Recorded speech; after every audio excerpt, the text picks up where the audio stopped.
Hi, what's your name? My name is Tsering Lama. Tsering, how old are you? I'm 28 years old. 28. Married? Yes. Do you have any children? Yes, I have one son. One son. How old? He's 1 year. 1 years. Do you have working experience outside of Nepal? Yeah, I've been to Malaysia. I worked there over 2.5 years. What you do there? I worked as technical operator. Okay, like what type of technical operator? Yeah, we used to test electronics device in the system, software. Okay. Now you have to go to Romania. You are want to go to Romania in a chicken farm. Do you think that you can work in a chicken farm?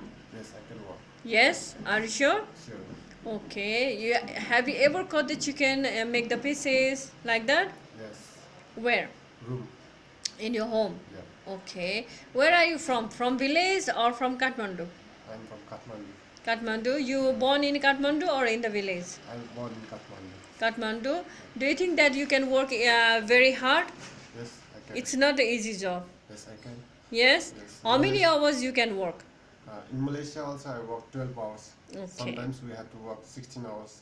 Okay. That means you can work. Yes, ma'am. Okay. Now you don't want to go to Malaysia? No, Why? because the currency rate is going down. Okay. And the situation and the environment is also not good there. Yeah. Yes, ma'am. Okay. And you are medically fit? Yes, ma'am. What is your education? I passed SLC. Okay, class 10 pass. Yes, ma'am. Okay, if you go Romania, how many years want to stay? I'm planning to go for 5 years. 5 years? Yes, ma'am. Okay, thank you. Thank you, ma'am.